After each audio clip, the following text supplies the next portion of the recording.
안녕하세요. 디스멘털입니다.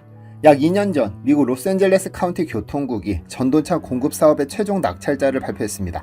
계약 규모는 6억 6,369만 달러, 우리 돈으로 약 9,450억 원, 주인공은 현대로템이었습니다. 같은 해 보스턴 교통국 역시 현대로템의 추가 발주를 거듭하며 누적 238량의 차량을 맡겼고, 미국 덴버 교통국은 공개석상에서 30년 만에 납기를 제대로 맞춘 첫 번째 업체라며 축혀 세웠습니다. 로스앤젤레스, 보스턴, 덴버 교통국까지 무려 3개의 교통국이 현대로템을 선택한 겁니다. 그렇다면 왜 하필 한국, 정확히는 현대로템이었을까요? 1863년 1월 런던 지하에서 증기기관차가 처음으로 굉음을 내지르며 달리기 시작했습니다. 세계 최초의 지하철이었죠. 당시 런던 시민들은 이 어두운 철제 터널을 두고 지하 지옥이라 불렀지만, 도시는 이미 이 지옥 없이는 숨을 쉴 수 없는 몸이 되어 있었습니다. 그로부터 34년 뒤인 1897년 미국 보스턴에서도 북미 최초의 지하철이 개통됐습니다. 1904년에는 뉴욕이 그 뒤를 따랐죠. 두 도시의 지하철은 기본 골격의 상당 부분을 여전히 그 시절의 설계에 기대고 있습니다. 120년 전 설계 말이죠. 100년짜리 인프라가 이토록 오래 버텨온 건 기술이 뛰어나서가 아니었습니다. 그냥 돈을 쓰지 않았기 때문입니다. 도로를 닦고 항공망을 키우는 동안 철도는 계속해서 늙어갔습니다. 그리고 마침내 한계에 부딪혔을 때 미국이 꺼내든 해법은 1조 2천억 달러짜리 연방 예산이었습니다. 2021년 11월 조 바이든 대통령은 초당적 인프라 투자법에 서명합니다. 향후 8년에 걸쳐 도로, 교량, 철도, 광대역 통신망 전반을 전면 교체하겠다는 계획이었죠. 규모만 보면 역대급이지만 이 천문학적인 예산에는 외국 기업들에게 불리한 조건 하나가 붙어 있었습니다. 미국 연방교통청의 바이 아메리카 규정입니다. 연방 보조금이 들어가는 철도 차량 사업에는 부품의 70% 이상을 반드시 미국산으로 조달해야 하며, 최종 조립 역시 미국 국내에서 완료해야 한다는 것이죠. 세계에서 인건비가 가장 비싼 나라 중 하나에서 재료를 사고 공장을 돌리라는 이 조건은 냉정하게 말해 외국 기업들에게 수익을 포기하고 들어오라는 요구였습니다. 그래서 중국과 일본은 각자의 방식으로 무너졌습니다. 우선 중국의 경우 2014년 12월 중국 국영기업 CRRC는 보스턴 MBTA의 오렌지 라인과 레드 라인 차량 교체 사업을 5억 6,500만 달러에 수주합니다. 차순위 입찰가보다 약 1억 5,500만 달러 저가로 입찰했죠. 예산 부족에 시달리던 교통당국 입장에서는 거절하기 어려운 조건이었는데요. 하지만 납품이 시작되자 문제가 터지기 시작했습니다. 도어가 주행 중에 오작동하고 브레이크 불량과 배터리 폭발까지 이어졌죠.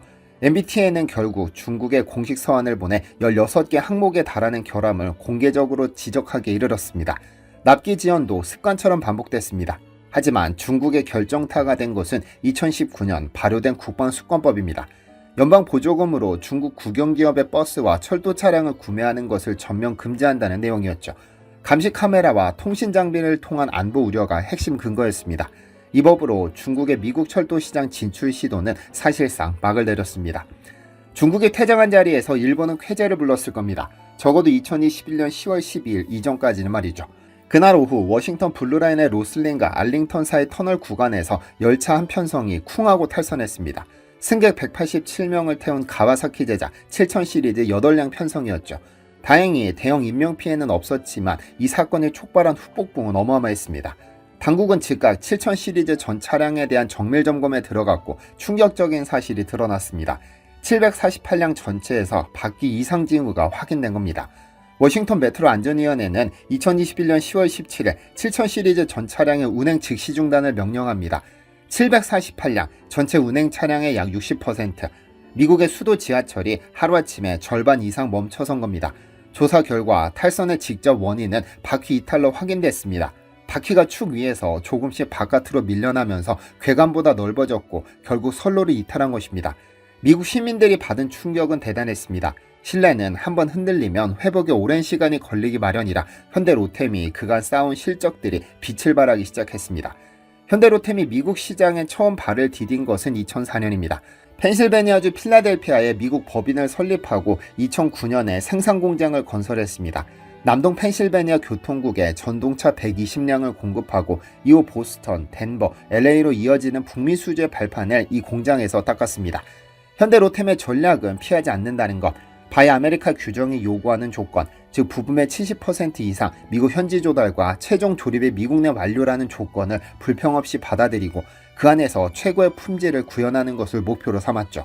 현재 부품 공급망을 직접 발로 뛰며 개척하고 미국 노동자들의 손으로 조립을 완성하되 열차의 심장부인 핵심 설계와 품질 관리는 한국 본사 엔지니어들이 담당하는 이중구조를 완성했습니다.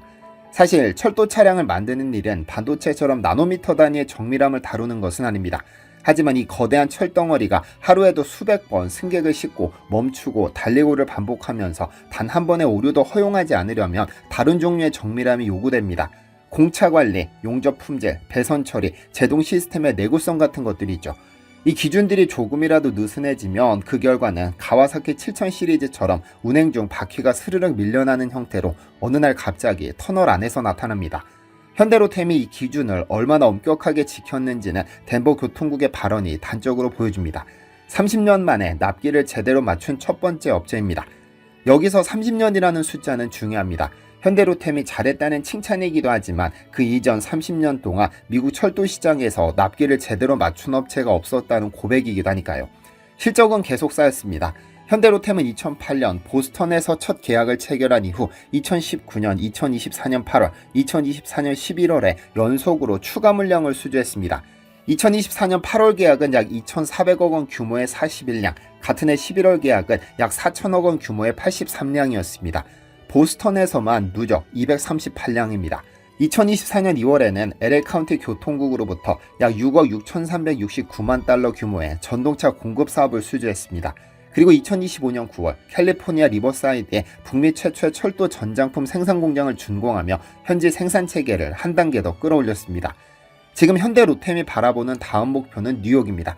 현재 뉴욕 메트로 디비전 1 구역에 노후 전동차 500량 이상을 교체하는 사업에 입찰에 참여하고 있죠.